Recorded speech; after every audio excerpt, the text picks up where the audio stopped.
तो आए ना तुम लोग यही कहोगे यार रोड टू रेसलमेनिया अगले साल होने वाली, तो अभी से क्या उसका ढिंडोरा पीट रहा है, लेकिन अगले साल रोड टू रेसलमेनिया को लेकर अगर अभी से स्पॉइलर आए सामने तो स्पॉइलर तो अभी देना ही पड़ेगा ना। So hello everyone and welcome back to new video. देखो ब्लड लाइन डाउनवर्ड स्पाइरल में जा रही है, रोमन रेंस को पिन वगैरह हो चुका है, सब चीजें सही है, लेकिन अगले साल फिर से रेसलमेनिया तो होगा, रोड टू रेसलमेनिया फिर से आएगी। और जो अभी से रोमन रेंस के प्लान्स होंगे या फिर जो डब्ल्यूडब्ल्यूई के रंबल के विनर को लेकर रेसलमेनिया के मेन इवेंट्स को लेकर प्लान है, उसके बारे में डिस्कस करेंगे इस वाली वीडियो के अंदर कि क्या कुछ रेसलमेनिया 40 के मेन इवेंट्स के अंदर होगा। साथ ही में डेमियन प्रीस्ट अगर चैंपियन बनते हुए एक बहुत मैसिव चीज हासिल करेंगे कंपनी में। फाइनली लोगन पॉल ने बात किया उनके और रिकोशी के बॉच वाली चीज के बारे में, एंड और भी कुछ अपडेट्स में जानने के लिए मिलेंगी इस वाली वीडियो के अंदर। So without wasting any time let's begin this video. पहले मैं वीडियो को शुरू करने वाला हूं तो champ who runs the camp यानी कि जॉन सीना के साथ में सीना का रीसेंट टाइम में कमबैक होता है और हमने देखा money in the bank show के अंदर बेसिकली वो आए थे क्राउड को एनर्जेटिक बनाने के लिए और ये दिखाने के लिए कि भाई यहाँ लंदन यूके के अंदर भी हमारा शो हो सकता है, वो भी रेसलमेनिया जैसा।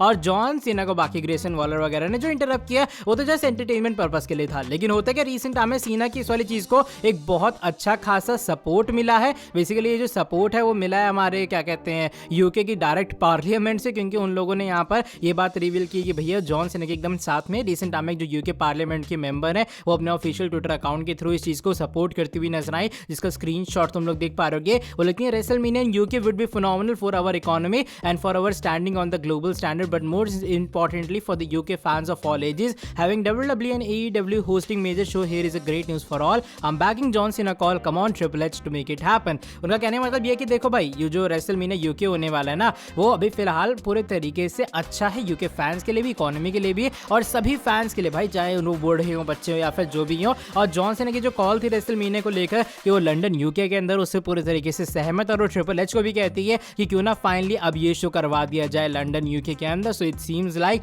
कि लंदन यूके का जो पार्लियामेंट है अगर वो भी सपोर्ट कर रहा है इस आइडिया को, तो कहीं ना कहीं बात तो है कि सीना ने कुछ तो बड़ा कर दिखाया है। और मुझे लग रहा है फाइनली चीज रिस्पॉन्सिबल भी होने वाली है लंदन यूके के एक इवेंट के लिए। अब जो नेक्स्ट अपडेट है वो अपकमिंग स्मैकडाउन के एडिशन के बारे में जुड़ी, जो कि मेडिसिन स्क्वायर गार्डन का शो होने वाला है। अब medicine square garden of course WWE के लिए एक बड़ा शो होता है, लेकिन होता है कि इसको लेकर रिसेंट टाइम में एक अपडेट वगैरह आ चुकी है सामने। बेसिकली इस अपडेट का कहना है ये कि जो मेडिसिन स्क्वायर गार्डन का डब्ल्यूडब्ल्यूई का शो पूरे तरीके से सोल्ड आउट हो चुका है। ऑफ कोर्स जो टिकट सेलिंग है उसके अंदर पहले से ऑलरेडी अच्छा खासा बूस्ट था, लेकिन जब से ट्राइबल कोर्ट वाला सेगमेंट अनाउंस हो आई डोंट थिंक सो ऐसा कोई चांस बचेगा कि जो स्मैकडाउन है वो सोल्ड आउट ना हो। तो अच्छी न्यूज़ है कि आने वाला स्मैकडाउन का शो होगा भी मेडिसिन स्क्वायर गार्डन में, ऊपर से सोल्ड आउट भी होने वाला है। तो मुझे लग रहा है मजा तो अगले हफ्ते या फिर इस हफ्ते जब भी स्मैकडाउन होगा वो तो आने ही वाला है। एंड लेट्स सी क्या होता है ट्राइबल कोर्ट के अंदर जब डब्ल्यूडब्ल्यूई करवाती है अपना शो एक sold out medicine square garden में। जो नेक्स्ट अपडेट है वो इस बार लोगन पॉल के बारे में जुड़ी है। मनी इन द बैंक के शो के अंदर एक अच्छा खासा स्पॉट मिला था लोगन पॉल एंड रिकोशे को। वो मल्टीपल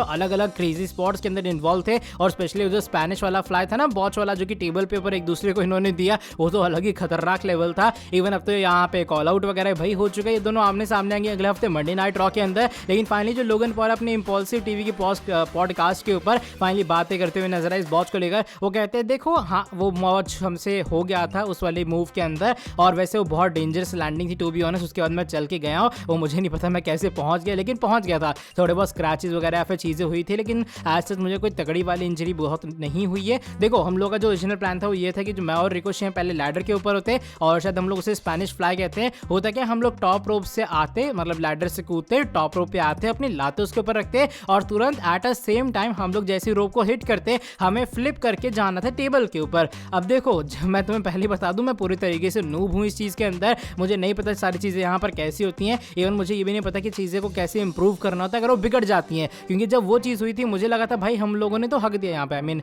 वो जो वर्ड कहते हैं मैं बोल नहीं सकता, लेकिन उसका मतलब यही था कि भाई उनको लगा अब तो खत्म ना किल, अब तो कैसे संभालेंगे। लेकिन फाइनली जब यहाँ पर लोगन पॉल के जब पैर में थोड़े बहुत ट्विस्ट वगैरह हो गए, वो कहते हैं उन्हें लगा नहीं था ये वाला मूव एग्जीक्यूट हो पाएगा, लेकिन फिर भी वो सेकंड रोप के ऊपर थे, अचानक से रिकोशे उन्हें पकड़ते हैं और रिकोशे उन्हें उठा के वो वाला मूव कनेक्ट करते हैं। उस टाइम उन्हें लगा भाई ये क्या हुआ अचानक उनके साथ में, क्योंकि उन्हें लगा था ये स्पॉट पूरे तरीके से खराब हो चुका है और लोगन पॉल ने कहा वो इतने प्रोफेशनल भी नहीं है कि वो खराब चीजों को आसानी से सही कर सके। लेकिन बाद में यहाँ पर रिकोशे की बेइज्जती भी करते हैं। वो कहते हैं भाई उसने अचानक से मुझे ऐसे पकड़ लिया ना कि मुझे लगा क्या अनप्रोफेशनल इंसान है, ना कुछ पूछा ना कुछ, और अचानक से उठा के फेंक दिया जबकि मूव बॉच हो गया था। और बस यही वो रीजन है कि लोगन पॉल ने अटैक भी किया था रिकोशे के ऊपर। चलो ये तो केफे वाला सीन हो गया, लेकिन कुछ इस तरीके से प्रेज भी उन्होंने किया है रिकोशे को कि भाई मूव पूरे तरीके से खराब हो चुका था। लोगन पॉल को लगा अब तो मूव एग्जीक्यूट नहीं होगा, लेकिन फिर भी रिकोशे ने चीजें की। और मुझे लग रहा है समर स्लैम के अंदर इनका जो मैच है ना वो एक कहते हैं ना चलता फिरता हाईलाइट रील होने वाला है। जो नेक्स्ट अपडेट है वो इस बार mister money in the bank यानी कि डेमियन प्रीस्ट के बारे में जुड़ी है।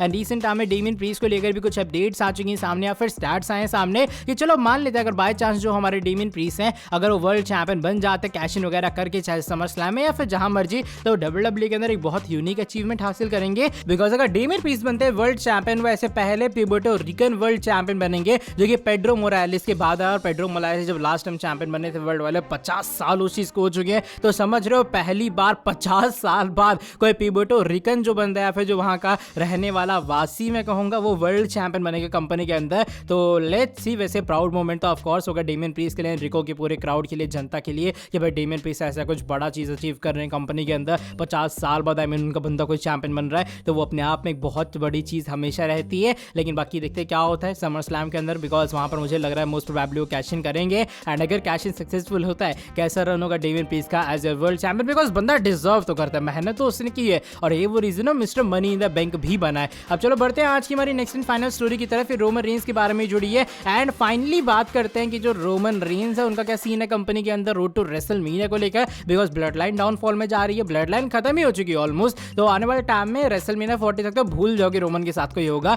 लेकिन फाइनली कुछ प्लान्स आ चुके हैं सामने रेसलमेनिया 40 के मेन इवेंट्स को लेकर। देखो जो बताया जा रहा है रिसेंट टाइम में अपडेट आई है या फिर जो रिपोर्ट्स आई है उनके अकॉर्डिंग WWE कुछ इस तरीके से प्लान कर रही है रेसलमेनिया 40 के मेन इवेंट्स को।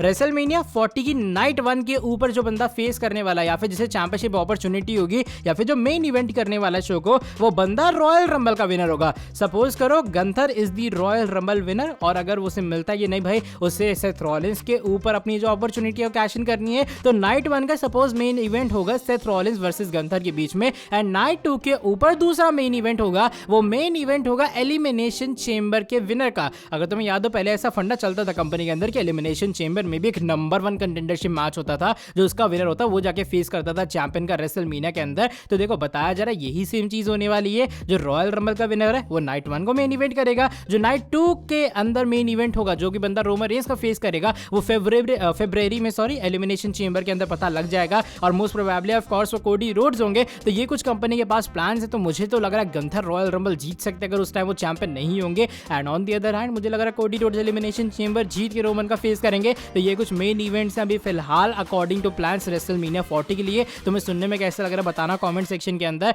देखो अगर कोडी के अलावा कोई और जीते तब अनएक्सपेक्टेड फैक्टर आएगा, अगर कोडी इस मैच में होता है आई डोंट थिंक सो कि कोई और जीतने वाला। बाकी देखो क्या कुछ सीन है इसका, बाकी तुम लोग अपना रिएक्शन बताई देना कमेंट सेक्शन में। And that is it for today video. अगर तुम्हें ये वाली वीडियो पसंद आई है वही पुराना काम करो, फटाफट से नीचे वीडियो को लाइक करो, चैनल को करो सब्सक्राइब, बेल नोटिफिकेशन को भी कर देना ऑन। और मैं तुमसे मिलता हूं आके नेक्स्ट वीडियो के अंदर बहुत ज्यादा जल्दी। Till then bye bye, take care.